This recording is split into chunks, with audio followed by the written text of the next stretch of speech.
Excellent. Okay, so good afternoon everyone. My name is Asim Mishra and I'm currently in 4th year at the Hull York Medical School, or HYMS as we like to call it. So today I just want to talk to you a bit about changing the learning landscape at HYMS, a project that's been going for over a year now. So just a bit of background first. HYMS is made up of 2 universities, Hull University and the University of York, and we operate in 5 NHS centres across Yorkshire and Lincolnshire. And technology-enhanced learning has always been a crucial underpinning pedagogy at HYMS. We rely primarily on a web-based VLE. We use Blackboard, and we use this to provide learning resources and communication channels to all staff and students in a comprehensive and consistent manner.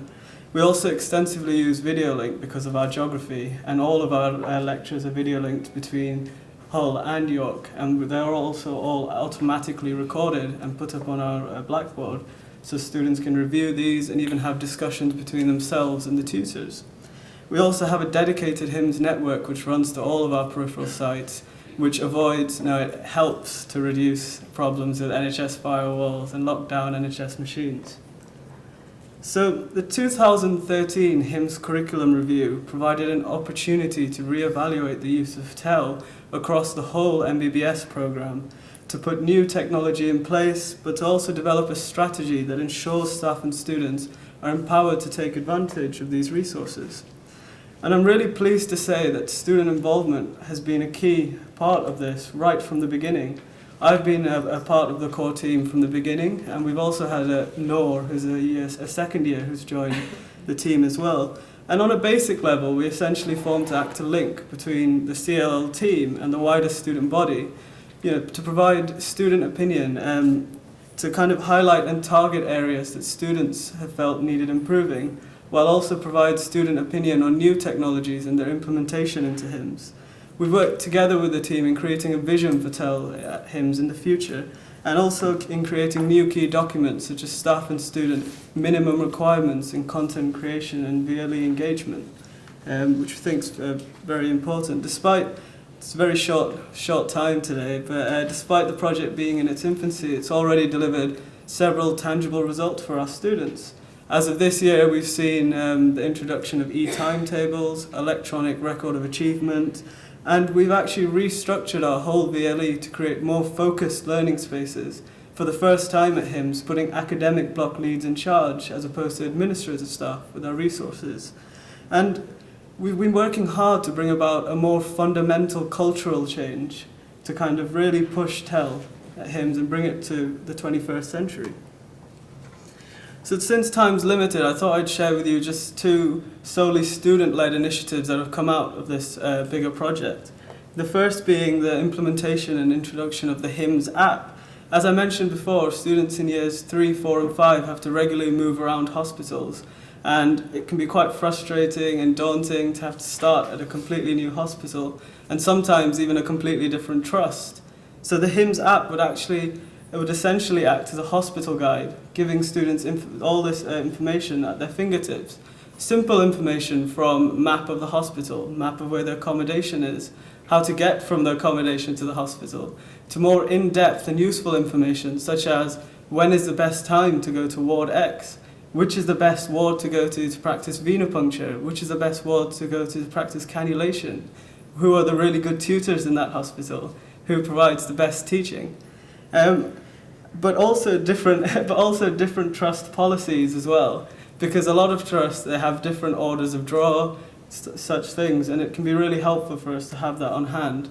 In addition, videos of skills being performed in the trust-specific way with the trust-specific equipment, so students can quickly reference the correct way of doing things right on the ward before actually having to go do it.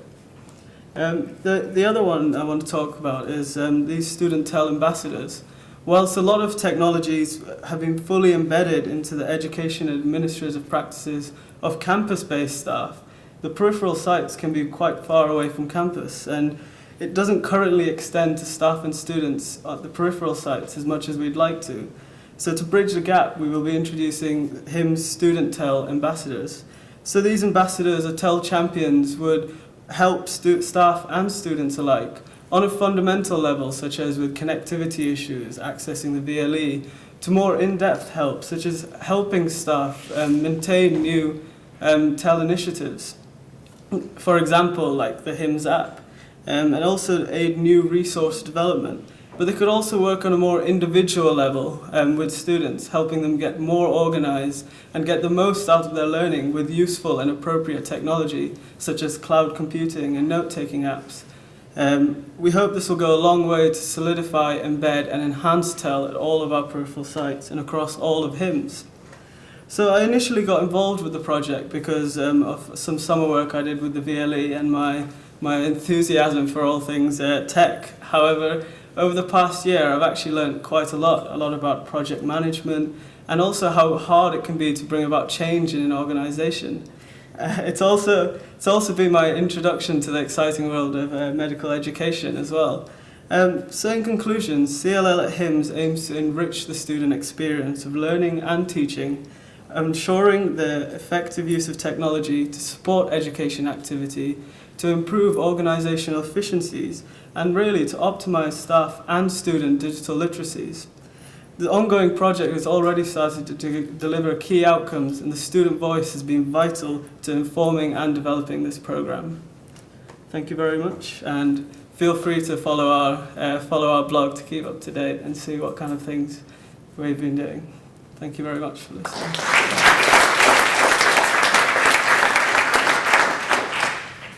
Any questions? Claire? Hi, I'm just interested in your TEL ambassadors. Yeah. So probably two questions. Do you renew that annually? So is it someone for a year and then maybe stay through curriculum? Okay. That's the first one. Yes. And then the second one, do they volunteer? What way do you go about recruiting? Yeah, so we're planning on introducing these in the next few weeks, and the way it works is we stay at one site for about 5 months and then we have to move. So the TEL ambassadors would either be on a 5-month basis, depending on what site they are, but we have 5 sites, so ideally we want 1 per site. Or we can combine that and see which sites people are moving to and then assign 5 ambassadors for the whole year, so that every site has 1 throughout the whole year. And are they going to come forward then if you ask? Yeah. We've got a lot of really good feedback from our students. It seems that a lot of our students are really willing to use technology more, and as a student ambassador, they would receive training in all of the kind of technologies we use as well.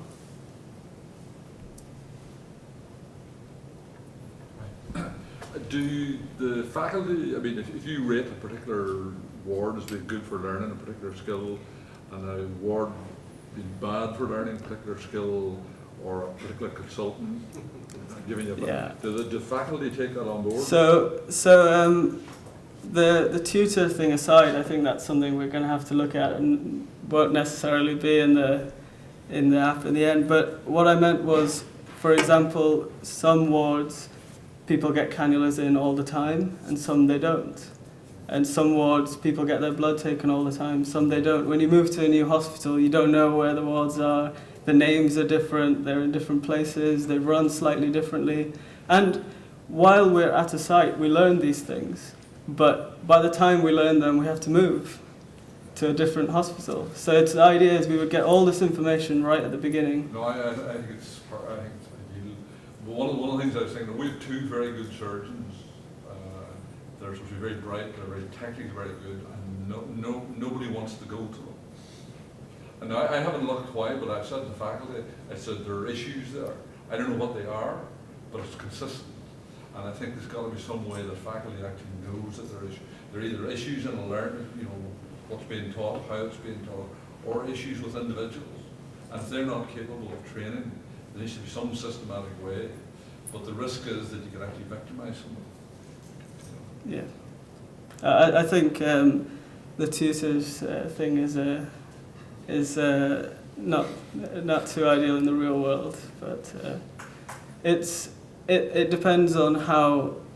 I mean, we did a recent survey on the app to our students, and we got great feedback. 150 of them all said they would use the app, and even 53% said they were willing to contribute information, as opposed to just this tell ambassador doing it. But it depends on how much, I guess, how the app evolves, whether it's a few students, whether it's a tell ambassador maintaining each site's information, as opposed to suddenly a student forum, which everybody has. How much it becomes a full-on HYMS thing as opposed to a student thing. But it's very functional. Yeah. It transmits useful information so that you don't have to relearn it. Exactly, yeah. It's how far it goes. I think it should be Yeah. informing what faculty are not good teachers. I think that's it's the carrot or the stick approach, and maybe this could be a stick, but who am I? I'm not anyone to say that. You'll be fighting to be top rated. Exactly, rate my lecture up, yeah. Thank you very much. Thank you very much.